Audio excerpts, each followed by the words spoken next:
ইয়েমেনের জাতীয় প্রতিরোধ দিবসে দেশটির সশস্ত্র বিদ্রোহী গোষ্ঠী হুথি নেতা আব্দুল মালেক আল হুথি বলেছেন, আমেরিকার নীতির প্রতি আরব শাসকদের অন্ধ আনুগত্য এই দেশগুলোর জন্যই ক্ষতিকর।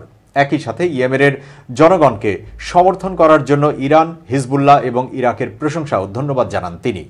ইয়েমেনের আনসারুল্লাহ আন্দোলনের এই নেতা ইয়েমেনের জাতীয় প্রতিরোধ দিবসের নবম বার্ষিকীতে এক বক্তৃতায় আগ্রাসী মার্কিন যুক্তরাষ্ট্র, ব্রিটেন ও ইসরায়েলকে ৩ শয়তানি চক্র হিসেবে উল্লেখ করেন।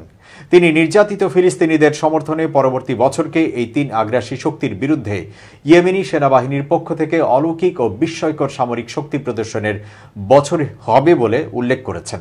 ইয়েমেনের আনসারুল্লাহ আন্দোলনের এই নেতা হানাদারদের বিরুদ্ধে ইয়েমেনের জনগণের শক্ত মনোবলের প্রশংসা করে বলেন, তার দেশের জনগণ বিদেশি আগ্রাসন শুরুর নবম বছরে এখনও প্রতিরোধ করে যাচ্ছে। আব্দুল মালেক আল হুথি তার বক্তৃতার আরেকটি অংশে আমেরিকা, ব্রিটেন ও ইসরায়েলকে সতর্ক করে দিয়ে বলেছেন, ইয়েমেনের জাতীয় প্রতিরোধ দিবসের 10ম বার্ষিকীতে ইয়েমেনি সেনাবাহিনী সেদেশের জনগণ এবং ফিলিস্তিনের নিপীড়িত জনগণের সমর্থনে শত্রুদের বিরুদ্ধে যুদ্ধে সামরিক ক্ষেত্রে বড় ধরনের সাফল্যের প্রমাণ দেবে। ইয়েমেনের আনসারুল্লাহ আন্দোলনের নেতা ইয়েমেনি যোদ্ধাদের পূর্ণ প্রশিক্ষণ ও প্রস্তুতি এবং ইয়েমেনের জনগণের অভূতপূর্ব রাজনৈতিক সতর্কতা এবং জনগণের বিভিন্ন অংশের মধ্যে সংহতি ও অভ্যন্তরীণ ঐক্যের কথা উল্লেখ করে বলেন, তার দেশে যুক্তরাষ্ট্র, ব্রিটেন ও ইসরায়েলের আগ্রাসন পূর্ব পরিকল্পিত ছিল। আব্দুল মালেক আল হুথি বলেন, পুরো মধ্যপ্রাচ্যকে টার্গেট করে ইয়েমেনে হামলা চালানো হয়েছিল, কিন্তু আমরা সকল আরব ও অন্য মুসলিম দেশের সাথে সুসম্পর্ক চাই এবং কোনো আরব দেশের সাথে আমাদের শত্রুতা নেই। তাই প্রতিশ্রুতি অনুযায়ী শান্তি পরিকল্পনা বাস্তবায়নে সৌদি আরব ও সংযুক্ত আরব আমিরাতের গড়িমসি করার কোনো যৌক্তিকতা নেই।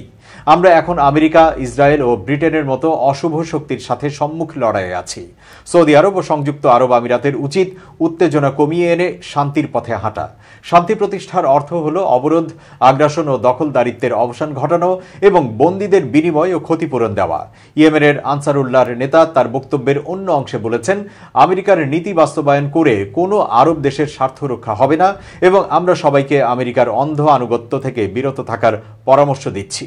আব্দুল মালেক হুথি ন্যায়সঙ্গত সমস্যা সমাধানের আহ্বান জানিয়ে বিপদের সময় ইয়েমেনের পাশে থাকার জন্য ইরান, হিজবুল্লাহ ও ইরাকের প্রশংসা ও ধন্যবাদ জানান। আনসারুল্লাহ নেতা বলেছেন, ফিলিস্তিনি জাতির সমর্থনে আমাদের সামরিক অভিযান অব্যাহত রয়েছে এবং আমরা প্রথম থেকেই ফিলিস্তিনি সমস্যা সমাধানের আহ্বান জানিয়ে আসছি।